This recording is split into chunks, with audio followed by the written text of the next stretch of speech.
Good afternoon all. आज हम गंडूशादी विधि अध्याय देखने जा रहे हैं। गंडूश आदि, तो आदि में कवल, प्रतिसारण, मुखलेप इत्यादि आते हैं, तो हम वो आगे अध्याय में देखेंगे। तो हमने नस्य विधि अध्याय में देखा है। श्लोका नंबर 22 देखो, 23 की फर्स्ट लाइन। नस्य, मर्श की नस्य विधि, मर्श नस्य विधि के बाद पश्चात कर्म में हमने देखा था धूमम पित्वा कवोष्णाम्बु कवलान कंठ शुद्धये, वहां पे कवल शब्द आया था। तो मर्श नस्य के बाद धूमपान करने का विधान है, और धूमपान के बाद गले को शुद्ध करने के लिए कंठ शुद्धये, गले को शुद्ध करने के लिए कवल करने को बोला है। कवल मतलब उष्ण अंबु, मतलब उष्ण अंबु कवल, गुनगुने जल से गार्गल्स करने को बोला है। तो कवल का मतलब यहाँ पे गार्गल्स करना है। तो गंडूश में और कवल में क्या डिफरेंस है, इसके लिए हम देखेंगे सबसे पहले श्लोका नंबर 12। और आपने दिनचर्या विधि में भी देखा है, दिनचर्या में पहले क्या था, ब्राह्मे मुहूर्ते उत्तिष्ठेत, उसके बाद क्या था शौच विधि, राइट। शौच विधि के बाद था दंत धावन, दंत धावन के बाद अंजन था, और अंजन के बाद नस्य, गंडूश आदि विधान था, नस्य, गंडूश, तांबूल आदि। तो यहाँ पे नस्य के बाद आता है गंडूश, नस्य, धूम, गंडूश, तांबूल, ऐसा क्रम है। तो देखते हैं, असंचार्या मुखे पूर्णे गंडूशः। व्हाट इज गंडूश, गंडूश की डेफिनेशन यहाँ पे आप नोट डाउन कर लो, या इसको आप लिख लो साइड पे, गंडूश एंड कवल डेफिनेशन। असंचार्या मुखे पूर्णे, तो मुख में औषधि भरनी है या तेल भरना है, ठीक है, लेकिन वो कैसा होना चाहिए, टीका में देखो, मुखे पूर्णे सति यः संचारितुम अशक्यम स्यात् स गंडूशः उच्यते। मुख में आपको ऑयल और एनी काइंड ऑफ डिकॉक्शन इस तरह से भरना है, मुखे पूर्णे संचारितुम अशक्यम, मतलब वो जो ऑयल है या डिकॉक्शन है वो जरा भी हिल ना पाए, दैट इज संचारितुम अशक्य, स्यात् स गंडूशः उच्यते। तो गंडूश का मतलब यहाँ पे है कि ऑयल को आपको मुंह में ऐसा भरना है कि वो जरा भी हिल ना पाए। तो नेक्स्ट हम देखते हैं कवल, कवलो अन्यथा, मतलब इसके अपोजिट क्या है, मुखे अपूर्णे, अपूर्णे मतलब पूरा का पूरा मुख, उसमें पूरा का पूरा नहीं भरना है, तेल या जो भी काढ़ा है। सति यह संचारितुम शक्यते स कवलः उच्यते। देखो हम गार्गल्स करते हैं, गार्गल्स में हम पानी को या काढ़े को हम हिलाते हैं, राइट। तो वो क्या हुआ, गार्गल्स इज इक्वल टू कवल, नॉट गंडूश। तो बहुत सारे ऐसे गूगल पे आर्टिकल्स हैं जहाँ पे गंडूश इज इक्वल टू गार्गल्स दिया है। तो आपको बीइंग आयुर्वेदिक स्टूडेंट आपको ये डिफरेंस पता होना चाहिए। असंचार्यो मुखे पूर्णे गंडूशः कवलो अन्यथा। तो गंडूश और कवल को एक साथ ही बोलते हैं, गंडूश कवल और कवल ग्रह, और इसको ऑयल पूलिंग थेरेपी बोलते हैं in modern science, oil pooling therapy. तो आप इस पे बहुत सारे आर्टिकल्स मिलेंगे, देख सकते हो, बाद में मैं भी एक आर्टिकल आपको दिखाऊंगी कि इसमें मोड ऑफ एक्शन क्या होता है अकॉर्डिंग टू मॉडर्न साइंस, हम बाद में देखेंगे। तो यहाँ पे पहली बात ये तो क्लियर हुई कि व्हाट इज गंडूश एंड व्हाट इज कवल। तो इसके बाद हम देखेंगे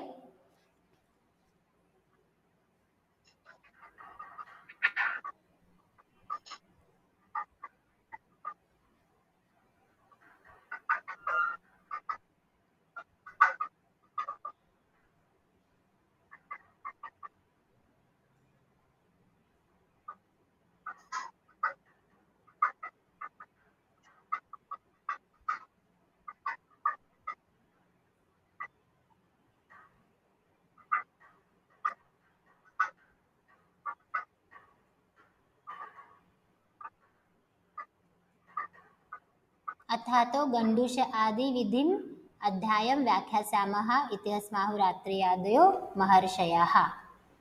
आदि शब्द से हमें कवल आदि लेना है, कवल, प्रतिसारण, मुखलेप इत्यादि। यहाँ पे दिया है आयुर्वेद रसायन। आयुर्वेद रसायन किसकी व्याख्या है? हेमाद्रि की। सर्वांग सुंदर किसकी टीका है? अरुण दत्त की, अरुण दत्त। तो आदि शब्द से क्या क्या लेना है? गंडुष, कवल, प्रतिसारण, मुखालेप, मूर्ध तैल, कर्णपूरण। तो ये सारे वर्णन इस अध्याय में किए हैं।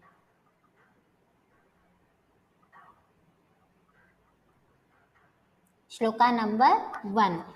इन्होंने डायरेक्ट यहाँ पे गंडुष के टाइप्स बताए हैं। चतुष्प्रकारो गंडुषः स्निग्धः शमन शोधनौ रोपणश्च। गंडुष के 4 टाइप्स है। क्या क्या है? स्निग्ध गंडुष, शमन गंडुष, शोधन एंड रोपण। आपको सीधा बाहर करना है स्निग्ध, शमन, शोधन, रोपण। तो इसके इंडिकेशंस देखते हैं। श्लोका नंबर 1 की सेकेंड लाइन। त्रयः तत्र त्रिषु योज्याः चलादिषु अन्त्यो व्रणग्नः। त्रिषु मतलब तीनों दोषों में। पवन, पित्त एंड श्लेष्म, तीनों दोषों का क्रम क्या है? सबसे पहले हम वात के बारे में बताते हैं, फिर उसके बाद पित्त के बारे में बताते हैं और कफ के। तो दोषों का क्रम कैसा है? वात, पित्त और कफ। जैसे कि दोषादि विज्ञानीय अध्याय में भी आपने ऑब्जर्व किया होगा, सबसे पहले वात के स्थान, वात के कर्म बताए, उसके बाद पित्त के बताए और उसके बाद कफ के बताए। तो यहाँ पे त्रिशु, तो क्रम क्या लेना है? देखो, स्निग्ध, शमन, रोपण, शोधन एंड रोपण, राइट? 3 थे, तो इसका क्रम क्या होगा? स्निग्ध किसके लिए होगा? ऑब्वियसली वात के लिए होगा। तो स्निग्ध गंडुष करना है वात दोष में, शमन गंडुष जो दूसरा था वो करना है पित्त दोष में, शोधन गंडुष करना है कफ दोष में, एंड लास्ट अंतिम दैट इज अंत्य। अंतिम कौन सा था? रोपण गंडुष। तो रोपण गंडुष व्रण में यूज करना है। तो व्रण मतलब यहाँ पे कौन से व्रण है? मुख के व्रण, क्योंकि हम मुख में औषधि डाल रहे हैं। यहाँ पे देखो आप टीका में, व्रणग्नो इज इक्वल टू मुख रोगग्न। तो वहाँ पे आप नोट डाउन कर लो, जहाँ पे अंत्यो व्रणग्न लिखा है वहाँ पे इज इक्वल टू मुख रोग ट्रीटमेंट, ऐसा लिखो। एंड अंत्य इज इक्वल टू लिखो रोपण गंडुष। तो यहाँ पे याद रखने के लिए कोई भी कंफ्यूजन नहीं होना चाहिए। स्निग्ध, शमन, शोधन, रोपण, वात, पित्त, कफ एंड लास्ट व्रणग्न। तो यहाँ पे हमने गंडुष के 4 टाइप्स देखे। आगे देखते हैं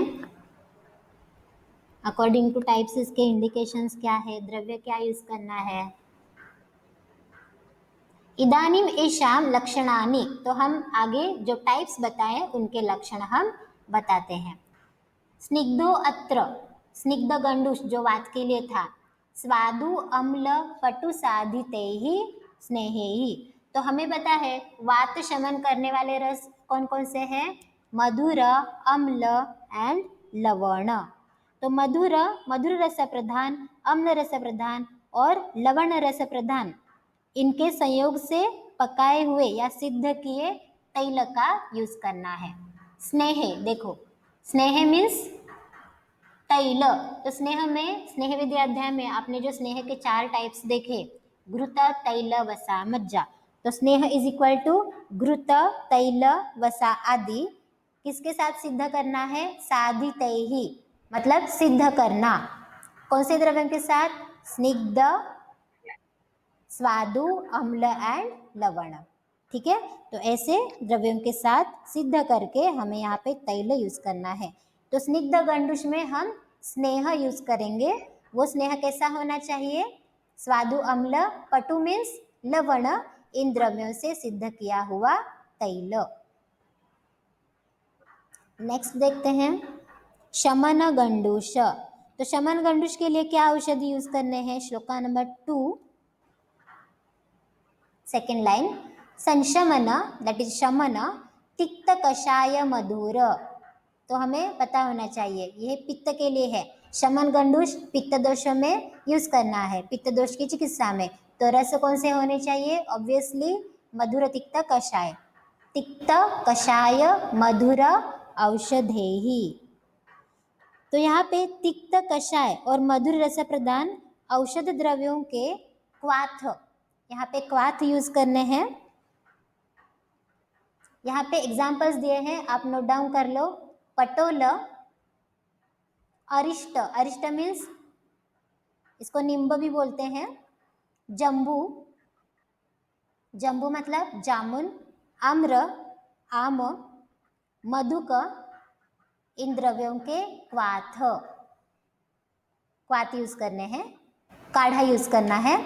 शर्करा, यहाँ पे शर्करा यूज कर सकते हैं, शर्करोदक, शर्करा मिश्रित जल या क्षौद्र मिश्रित जल, क्षौद्र आदि भी ही स्यात्। तो हमें शमन गंडूष के लिए क्या क्या यूज करना है, टीका में दिया है, आप नोट डाउन कर लो। तो हमने यहाँ पे देखा शमन गंडूष के लिए क्या क्या द्रव्य यूज करने हैं। तो देखो, गंडूष is not only oil pulling therapy, you can say it as क्वाथ पुलिंग थेरेपी ऑल्सो।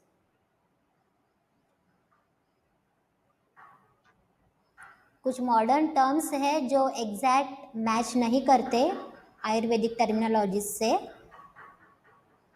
नेक्स्ट है शोधन, शोधन गंडूष, तो ये हमें कफ दोष में यूज करना है। तो वो कौन से रस वाला होना चाहिए? तिक्त, कटु, अम्ल, पटु। यहाँ पे अम्ल रस भी आया है, तो अम्ल इज, ये थोड़ा सा डिफरेंट है क्योंकि हमें पता है अम्ल दोष कफ को बढ़ाता है, तो अम्ल को थोड़ा सा अलग से याद रखो। पटु मीन्स अगेन लवण रस है, अम्ल और लवण को थोड़ा सा पर्पजली याद रखना पड़ेगा। तिक्त रस तो वैसे भी तिक्त शामक है और उष्ण द्रव्य। तो शोधन गंडूष के लिए हमें तिक्त, कटुरस, अम्ल और पटु मीन्स लवण रस के द्रव्य यूज करने हैं। तो तिक्त रस में एग्जाम्पल्स क्या क्या है? निम्ब आएगा, निम्ब तिक्त रस का है। अगेन कटु रस में त्रिकटु आएगा, त्रिकटु मीन्स सुंठ, मिरी एंड पिप्पली, सुंठ, मरी, पिप्पली। अम्ल और लवण और उष्ण द्रव्य यूज करने हैं। नेक्स्ट लास्ट रोपण गंडूष, रोपण पुनः कषाय तिक्तके ही। तो रोपण गंडूष में सिर्फ दो ही रस है, कषाय रस और तिक्त रस। तो ये आप थोड़ा सा पर्पजली याद रखो। इस यहाँ पे आप रोपण द्रव्य यूज कर सकते हैं, तिक्त रस प्रधान, कषाय रस प्रधान द्रव्य यूज कर सकते हैं। Next shloka number 3 second line. ये फर्स्ट लाइन आपके बुक में है या नहीं एक बार चेक कर लो। ननु द्रव्याणाम शुष्कत्वात् गंडूष अनुपपत्ति इति च इतत्र आहो, च एतत् तत्र आहो। तो यहाँ पे बताया है कि शुष्क द्रव्यों का गंडूष नहीं हो सकता। क्यों? क्योंकि हमें क्या करना है, गंडूष में तो पूरा द्रव, द्रव बोला है, पर्टिकुलरली द्रव भर के रखना है मुख में, और कवल में पुलिंग मतलब उसको स्विशिंग करना है, वो बाद में देखेंगे। तो यहाँ पे शुष्क द्रव्यों का नहीं कर सकते। तो यहाँ पे क्या क्या द्रव्य यूज करने हैं? गंडूष युक्त द्रव्य क्या क्या है? तत्र स्नेह, घृततैलवसामज्जा, क्षीर मीन्स गोदुग्ध, मधुदक, मधु मिश्रित जल, शहद और पानी मिक्स किया हुआ। तो यहाँ पे उष्ण जल कॉन्ट्राइंडिकेटेड है। वो क्यों है? हमने विरुद्ध आहार में देखा है। तो मधुदक आपको यहाँ पे क्लिक होना चाहिए कि स्थौल्य का अनुपान है। ओके, तो स्नेह, क्षीर, मधुदक, शुक्त, ये एक अम्ल कल्पना है। मध्य, रसो, मूत्र, यहाँ पे मध्य है, नॉट मध्य। मध्य रस मीन्स मांस रस या वनस्पतियों का स्वरस। मूत्र भी यूज कर सकते हैं। धान्याम्ल, धान्याम्ल इज इक्वल टू कांजी, यथायथम, यथायथम मतलब आपको रुग्ण को जो जरूरी है युक्तिनुसार इनमें से कोई एक द्रव्य सिलेक्ट करना है गंडूश के लिए। क्या यूज करना है? कल्के ही युक्तम विपक्वम, या तो आप इसका कल्क से युक्त क्वाथ यूज करो, वा यथास्पर्शम प्रयोजयेत। यथास्पर्श मीन्स उष्ण स्पर्श वाला या शीत स्पर्श वाला। जैसे कि देखो वात वृद्धि है तो हम वहाँ पे उष्ण गंडूश उसका उपयोग कर सकते हैं, राइट। लेकिन पित्त वृद्धि है तो उसमें हम शीत गंडूश यूज करेंगे। तो इसलिए यहाँ पे बताया यथास्पर्श, शीत उष्ण व प्रयोजयेत। विपक्व का अर्थ है पकाया हुआ। पकाया हुआ मीन्स काढ़ा। वनस्पति के चूर्ण को हम पानी में पकाते हैं, उसको ही हम काढ़ा बोलते हैं, राइट। तो यहाँ पे कल्क या क्वाथ यथास्पर्श यूज करना है। तो यहाँ पे हमने गंडूश के लिए कौन कौन से द्रव्य यूज करने हैं श्लोका नंबर 4 में देखा। तो यहाँ पे उन्होंने एग्जाम्पल दिए हैं, मांसरस है, तिल कल्क दिया है, उदक, क्षीर, तिक्त कषाय, मधुर शीत द्रव्य, पटोल, अरिष्ट, जंबू, आम्र,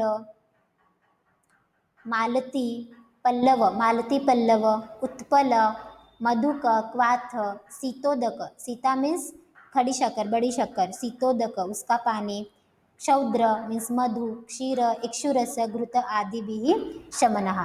तो शमन के लिए क्या क्या द्रव्य यूज करने यहाँ पे बताया है, राइट। ये सारे शमन के द्रव्य हैं। और ये जो ऊपर लिखे हैं स्वादु, अम्ल, लवण, उष्ण, सिद्ध द्रव्य, सिद्ध स्नेह, उसमें मांसरस, तिलकल्क, उदक, क्षीर, ये सारे आएंगे स्निग्ध गंडूश में। तिक्त से लेके यहाँ तक शमन गंडूश में। और कटु, अम्ल, लवण, उष्ण, शिरोविरेचन जो गण है उसके द्रव्य, शुक्त, मध्य, धान्य, अम्ल, मूत्र इत्यादि द्रव्य शोधन गंडूश के लिए यूज करने। तो यहाँ पे आपको और भी डिटेल्स मिलेंगे हेमाद्रि के टीका में। इसके बाद तो हमने द्रव्य क्या क्या यूज करने हैं देखे।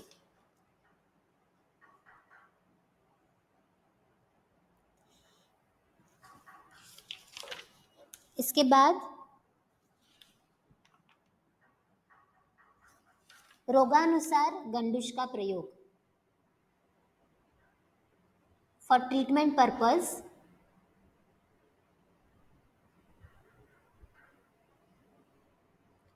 दंतहर्षे, दंतचाले, मुखरोगे च वातिके। दंतहर्ष मीन्स सेंसिटिविटी ऑफ टीथ। आपने ठंडा ठंडा आइसक्रीम खाया या ठंडा पानी, फ्रिज का ठंडा पानी पिया तो दांतों में जो झुंझुनाहट होती है उसको बोलते हैं दंतहर्ष, that is sensitivity of teeth. दंतचाले मतलब दांतों का हिलना। मुखरोगे वातिके, वातज मुख रोगों में कौन सा यूज करना है? सुखोष्णम अथवा शीतम, तिलकल्कोदकम, हितम गंडूश धारणे। तो इन 4 व्याधियों में दंतहर्ष, दंतचाल, वातज मुख रोग या मुख रोगों में हमें क्या करना है? सुखोष्ण अथवा शीत। तो गंडूश कैसा होना चाहिए? या गुनगुना या फिर शीत। मतलब यहाँ पे ज्यादा उष्ण गंडूश नहीं लेना है। और कौन सा गंडूश यूज करना है?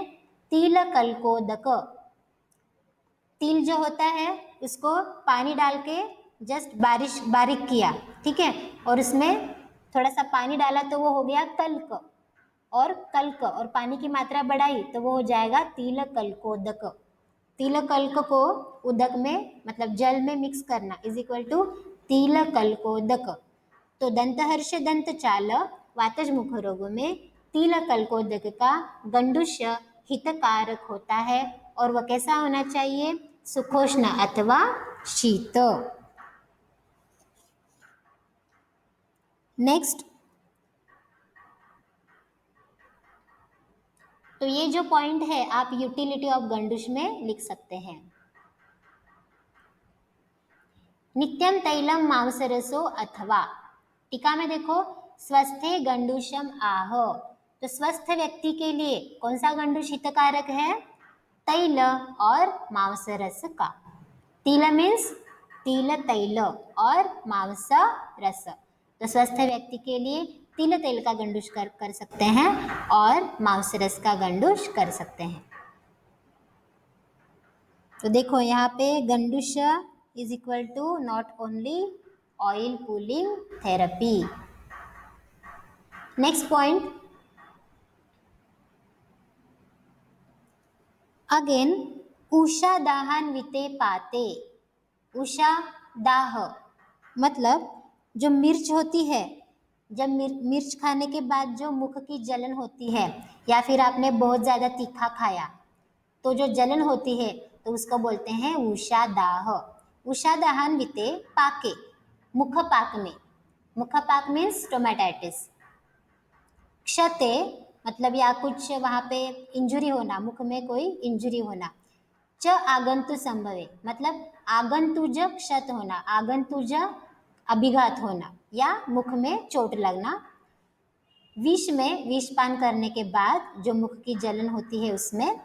क्षार अग्नि दग्धे, क्षार से जलने के बाद या अग्नि से जलने के बाद।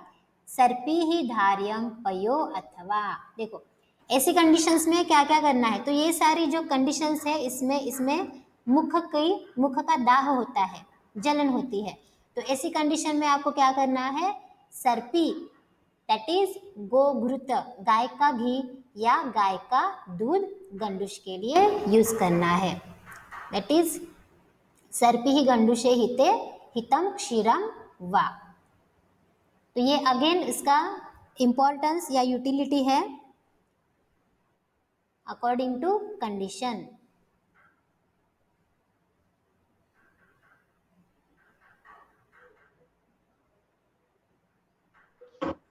इसके बाद मधु का गंडुश, मधु गंडुश धारणा। मधु मीन्स शहद। तो मधु का गंडुश कौन सी अवस्था में करना है। देखो आयुर्वेदा में अकॉर्डिंग टू अवस्था, अकॉर्डिंग टू कंडीशन चिकित्सा डिपेंड, मतलब अलग अलग चिकित्सा होती है। वैशद्यम जनयति आशु, तो मधु का गंडुश अगर धारण किया तो वो क्या करता है, वैशद्यम मीन्स व्हाट इज विशद। विशद की डेफिनेशन क्या थी, क्षालने विशदः मतलब मुख को स्वच्छ करना, क्लीन करना, राइट। तो वैशद्य उत्पन्न करता है, दैट इज मुख को स्वच्छ बनाता है, मतलब जो सारा जो लेप वगैरह है वो सब निकल जाता है, अशुद्धि निकल जाती है। संददाति मुखे व्रणान, मुख के जो व्रण होते हैं, वो जो घाव होते हैं वो भर जाते हैं, दैट इज संददाति मुखे व्रणान। दाह तृष्णा प्रशमन, दाह का शमन करता है, तृष्णा का शमन करता है। कौन सा गंडुश, मधु गंडुश धारणम, शहद का धारण। अगर आपने मुख में शहद भरा, उसको हिलाना नहीं है, ऐसा ही रखा, तो उससे क्या क्या फायदे होते हैं। तो इसके बाद हम गंडुश की विधि देखने वाले हैं कि गंडुश की एक्चुअल इसका प्रधान कर्म क्या है, वो हम आगे देखने वाले हैं। तो यहाँ पे हमने देखा माक्षी का गंडुश धारण इम्पॉर्टेंस।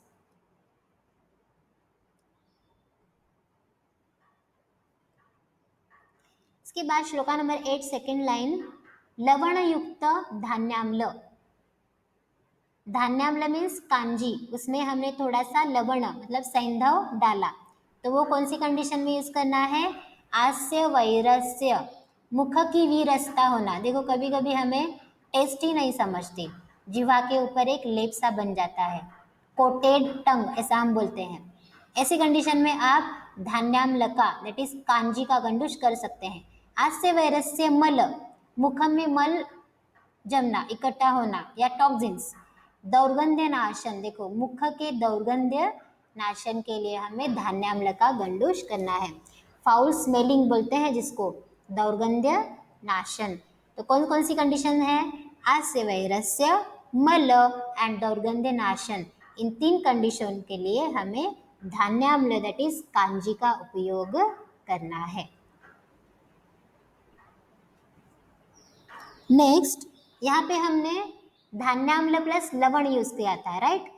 तो श्लोका नंबर 9 में लवण रहित धान्याम्ल यूज करना है, मतलब कांजी में नमक नहीं डालना है और सैंधव नहीं डालना है। तद एव अलवणम, देखो अलवण बोला है, मतलब यहाँ पे लवण नहीं डालना है। शीतम मुख शोषहरम परम, कांजी कैसी है, शीत है और उसमें हमने नमक नहीं डाला है या सैंधव नहीं डाला है, तो ये कौन सी कंडीशन में यूज करनी है, मुख शोष, ड्राइनेस ऑफ माउथ ऐसा भी बोल सकते हैं। तो मुख शोष की कंडीशन में हमें धान्याम्ल, लवण रहित धान्याम्ल का यूज करना है।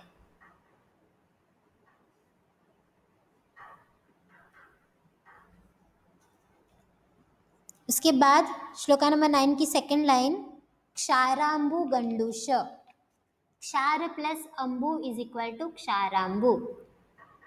तो क्षार जो बनाते हैं, क्षार निर्माण विधि, उसमें क्या करते हैं, विभिन्न वनस्पतियों के जो पत्ते वगैरह हैं उसको पहले सुखाते हैं, पकते हैं, कांड है, उसको सुखाने के बाद उसको जलाते हैं, जलाने के बाद उसकी जो राख बनती है उसमें पानी डाल के उसको फिल्टर करते हैं, राइट, या ऐसा बोल सकते हैं कि उसको छानते हैं। तो वो छानने के बाद आपको फिल्टर पेपर के ऊपर एक वाइट जैसा वाइटिश ऐसा एक द्रव्य मिलता है, उसको बोला जाता है क्षार। तो वो जो हमने द्रव छाना था, राइट, उसको बोलते हैं क्षाराम्बु।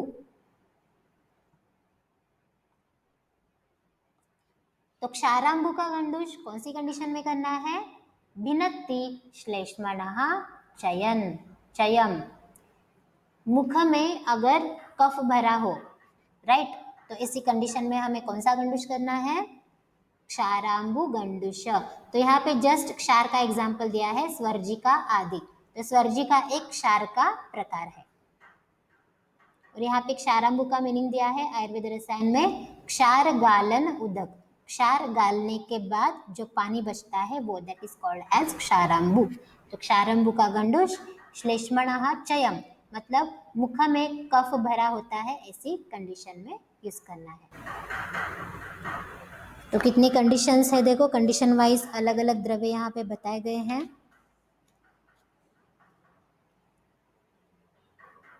अगेन सुखोष्ण उदक, सुखोष्ण उदक गंडूशैः जायते वक्त्रलाघवम, वक्र मीन्स मुख, मुखलाघव, मुख का हल्कापन। तो मुख का हल्कापन लाघव होने के लिए हमें कौन सा गंडूश करना है, सुखोष्ण उदक, गर्म पानी से गंडूश करना है। तो अब जो पैंडेमिक चल रहा है कोरोना में, तो हमें इंडिकेशंस क्या दिए हैं, गार्गल्स करने को बोला है, राइट। तो वो गंडूश नहीं है, उसे हम कवल बोल सकते हैं। तो उन्होंने बताया है कि आप गर्म पानी से गार्गल्स करो, गर्म पानी से गार्गल्स करो, या फिर उसमें हल्दी डाल के, थोड़ा सा सैंधव डाल के, या फिर त्रिफला के काढ़े का गार्गल्स करो, ऐसा बताया है। तो वक्र लाघव के लिए, मुख के लाघव के लिए हमें सुखोष्ण उदक गंडूश करना है।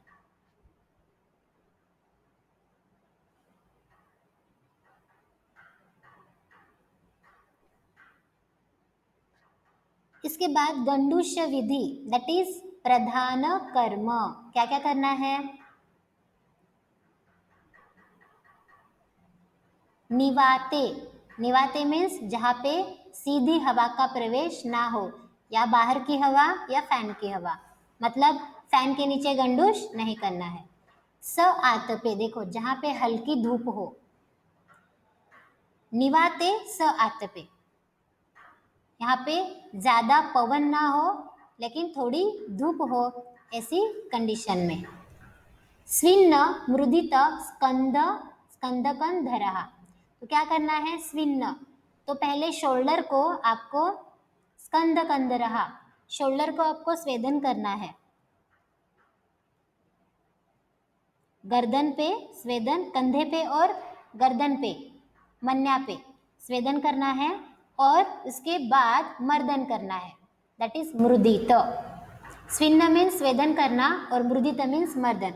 मर्दन मतलब हम जो हाथ से दबाते हैं ना, उसको बोलते हैं मर्दन। तो इसका पूर्व कर्म क्या है, निवाते स आतपे स्विन्न मृदित स्कंद कंधरः। इसके बाद हमें गंडूश सेवन करना है। गंडूशम अपिबन किंचित उन्नतास्य विधारेत, कैसे पीना है, किंचित उन्नतास्य, मतलब हम क्या करते हैं, गार्गल्स करते टाइम कैसे करते हैं, ऐसे मुख ऊपर करते हैं, राइट, ऊपर देखते हैं, तो दैट इज किंचित उन्नत। किंचित आपके मुख को ऊपर उठाना है। क्यों उठाना है? ताकि आपने मुख में जो जल लिया है वो सीधा नीचे ना गिरे, इसलिए। विधारित मतलब धारण करना है, तो ये है इसका प्रधान कर्म।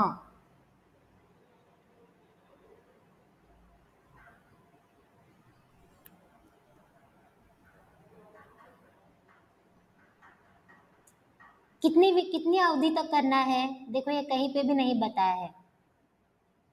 कियंतम कालम मतलब कितने काल तक आपको ये मुख में भर के रखना है। कफ पूर्णास्यता मतलब पूरा आपका जो मुख है वो कफ से भर जाता है। क्यों भर जाता है? क्योंकि आपका जो सलाइवा है वो उस तेल में या द्रव्य में वो पूरा मिक्स हो जाता है, राइट, और आपके मुख से स्राव होने लगता है।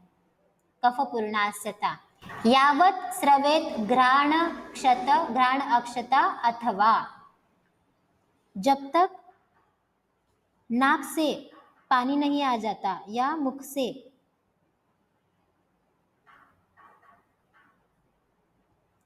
आंखों से और नाक से जब तक स्राव नहीं होता तब तक आपको ये गंडूष द्रव आपको मुख में भर के रखना है।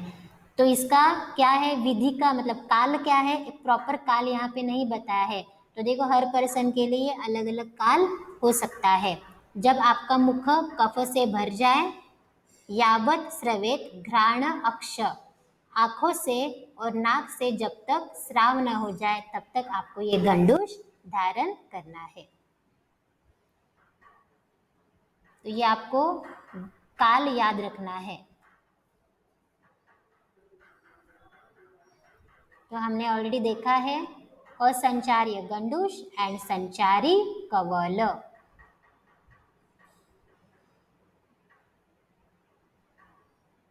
सी दिस इज गंडूश, इसमें जस्ट ऑयल मुख में डाल के रखा है, ओके। और जब तक आंखों से और नाक से स्राव नहीं आ जाता और कफ मुख में पूरा पूरा कफ जैसा प्रतीत नहीं होता, भर नहीं जाता, तब तक आपको ये रखना है और उसके बाद उसको बाहर थूकना है।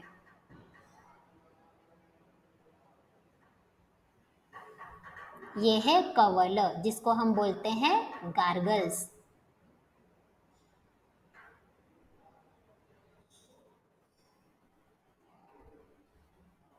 ये दोनों कवल हैं।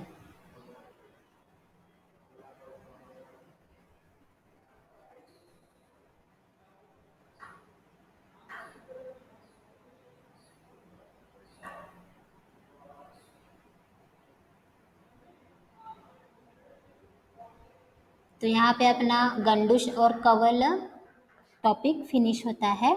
इसके बाद प्रतिसारण मुखलेप है, वो हम बाद में नेक्स्ट लेक्चर में देखेंगे।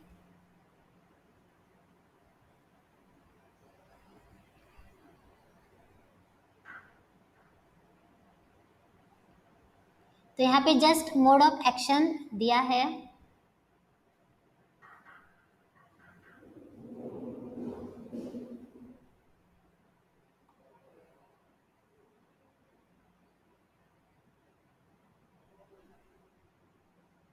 आप देख सकते हो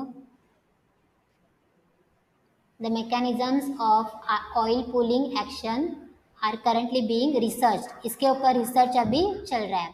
तो पॉसिबिलिटी क्या है mode of action? It is possible that the viscosity of the oil would inhibit bacterial adhesion and plaque co-aggregation.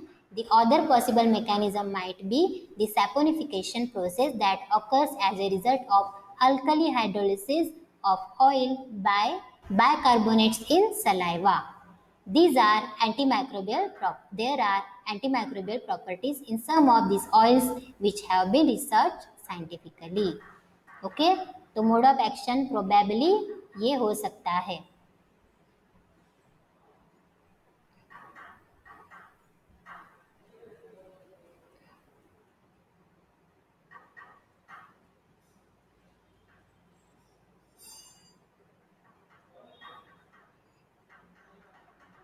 यहाँ पे just benefits of oil pulling therapy, wholesome Ayurveda का एक आर्टिकल है, आप देख सकते हो।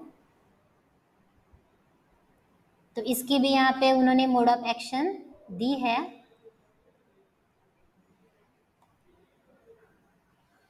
The oil which we swish around in our mouth mixes with the saliva.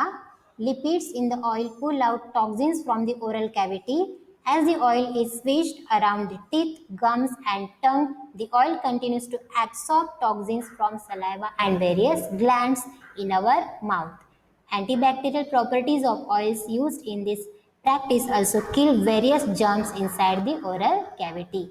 This oil usually ends up turning thin, viscous and white after swishing inside our mouth. क्यों होता होगा विस्कस वाइट? अपने संहिता में क्या लिखा है?